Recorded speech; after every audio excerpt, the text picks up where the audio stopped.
L'immigration, parlons-en. Nous sommes ici à l'île Saint-Denis avec des gilets jaunes de plusieurs communes du 93. Le fameux 9-3, bien placé pour parler d'immigration.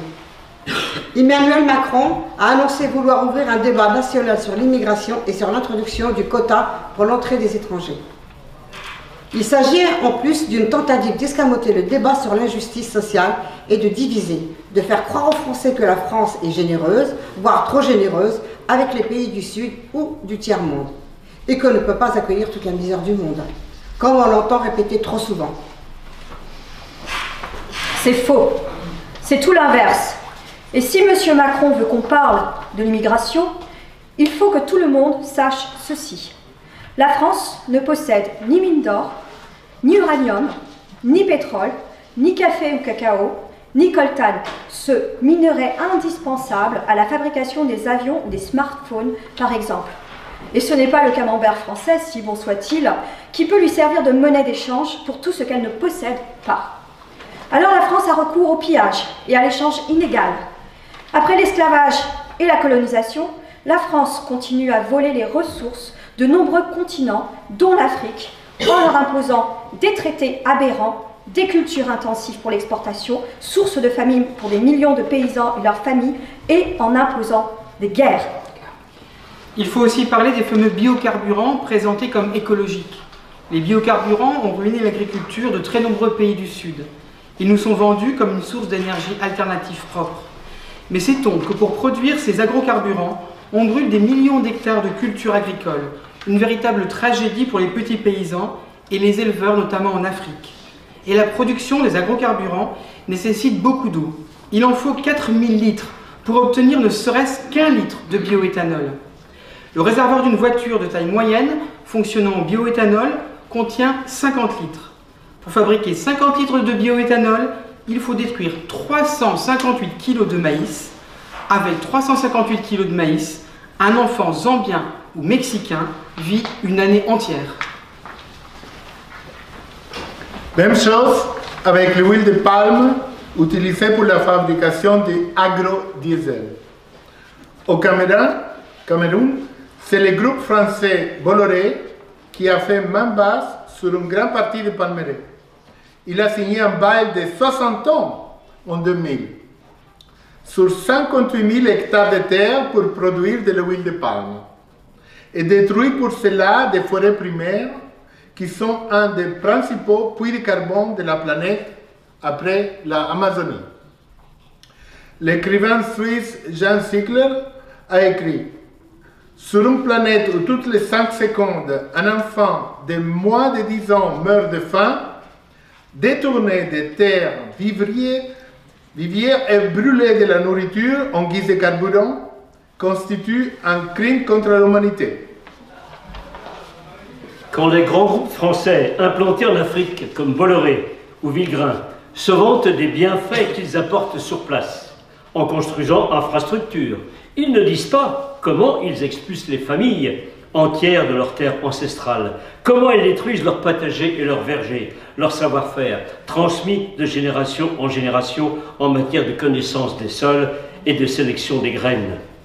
Le groupe Villegrain, qui possède la société sucrière du Cameroun, détient plus de 22 000 hectares de terre dans ce pays, après avoir signé un bail de 99 ans avec le gouvernement de Yaoundé pour les exploiter. En échange, Villegrain a versé aux communautés affectées une indemnité annuelle de 2 millions de francs CFA, soit l'équivalent, tenez-vous bien, de 5 € par famille et par an. Prenons le cas du Niger, une néocolonie française. Censé être le deuxième pays le plus pauvre de la planète, c'est pourtant le deuxième producteur d'uranium au monde. Pour nous fournir de l'électricité par le biais des centrales nucléaires, Areva importe près de 40% de sa production d'uranium du Niger. Mais depuis plus de 50 ans, Areva ne reverse qu'une redevance ridicule de 5,5% sur les milliers de tonnes d'uranium naturel qui sont extraites du Niger. Ainsi, la population nigérienne ne bénéficie d'aucune retombée économique. elle n'a droit qu'aux conséquences de l'exploitation de son propre uranium, c'est-à-dire les contaminations radioactives, notamment de l'eau, les énormes masses de déchets radioactifs stockés à l'air libre, sans compter la désertification qui ruine l'économie pastorale. Areva a déjà épuisé à 70% l'aquifère carbonifère des régions qu'elle exploite dans ce pays, à raison de 22 000 mètres cubes d'eau par jour, et cela depuis plus de 40 ans. Ajoutons que la ruine du Niger ne concerne malheureusement pas que l'uranium. Avec ses 20 millions de têtes de bétail, le pays pourrait en fait connaître une relative prospérité. Mais voilà, le Fonds monétaire international, le FMI, a imposé la fermeture des services vétérinaires locaux afin d'ouvrir le marché aux multinationales étrangères. Le FMI, un organisme dont la direction est toujours assurée par l'ex-ministre de Sarkozy, Christine Lagarde, restée en poste malgré ses ennuis avec la justice française, a également imposé au Niger la destruction de ses propres stocks de céréales au nom du sacro-saint principe du libre-échange. Conséquence, plus de stocks pour faire face aux aléas, et la famine attaque désormais ce pays africain tous les 2 ans. Qu'on ne s'étonne pas ensuite si les Touaregs se révoltent contre cette situation ou si des Nigériens essaient d'émigrer. Prenons un autre exemple, celui du Sénégal. Au Sénégal, les sociétés françaises comme la Fruitière de Marseille, dont les principaux actionnaires sont les grandes chaînes de supermarchés françaises, se font attribuer des dizaines de milliers d'hectares de terre pour des durées illimitées, avec une exemption d'impôt de 99 ans. Elles produisent des fruits et des légumes dont 98% sont exportés vers l'Europe. Traditionnellement, la terre rurale n'appartient à personne dans la plupart des pays africains. Il n'y a pas de cadastre rural. Les communautés paysannes possèdent un droit d'usufruit illimité des terres qu'elles occupent.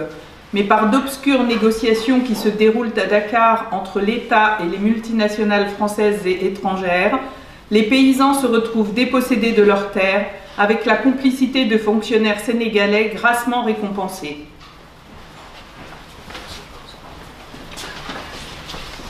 Une des techniques utilisées par les oligopoles, le mot olive venant du grec et voulant dire tout petit nombre, pour ruiner un grand nombre de pays à leur profit, c'est aussi le dumping, c'est-à-dire une baisse artificielle et temporaire des prix qui permet d'éliminer les concurrents locaux et ensuite de fixer les prix alimentaires à la hausse. Tout ceci avec l'aide de fortes subventions de la part de l'Union européenne à nos industriels de l'agroalimentaire. Au Cameroun, par exemple, ils ont ruiné la production de poulets autochtones avec des importations massives de poulets étrangers bon marché. Et dès que les éleveurs de poules et producteurs d'œufs ont été ruinés, ils ont augmenté leurs prix. Non seulement les puissants accaparent la terre des millions de paysans et les condamnent ainsi à la famine ou à l'exode, mais en plus ils provoquent des famines en spéculant sur les matières premières de ce pays, comme le riz, le maïs ou l'huile. Ces groupes fixent le prix des aliments par le biais de leurs traders dans les bourses des matières premières agricoles. Ils décident ainsi chaque jour qui va mourir et qui va vivre, en invoquant les lois naturelles du marché, comme si c'était des lois de la nature. La planète croule sous les richesses. La production alimentaire n'est pas déficiente, mais des millions d'êtres humains sont acculés à la mort ou à l'émigration par la loi du profit maximum pour quelques-uns. Gandhi disait déjà « Le monde a assez pour satisfaire les besoins de tous, mais pas assez pour satisfaire la cupidité de tous ». Monsieur Macron pourrait-il introduire dans le débat public la possibilité d'interdire la spéculation sur les denrées alimentaires, ou bien est-ce, comme l'impôt sur la fortune, patouche? Il paraît que l'Afrique a une dette envers la France depuis son indépendance. Ceci en raison de tous les bienfaits accordés par la France pendant la colonisation. 14 pays africains sont obligés de déposer plus de 60% de leurs réserves sur un compte d'opération à la Banque de France à Paris. 10 milliards d'euros bloqués qui ne peuvent pas servir au développement de ces pays. Et l'Afrique est en plus maintenue dans l'esclavage monétaire avec le franc CFA qui lui est imposé et qui vaut 650 fois moins qu'un euro. Un beau tour de passe-passe, non ? Le franc CFA est la seule monnaie héritée d'un système colonial encore en vigueur dans le monde. Les billets sont d'ailleurs imprimés dans 2 usines françaises.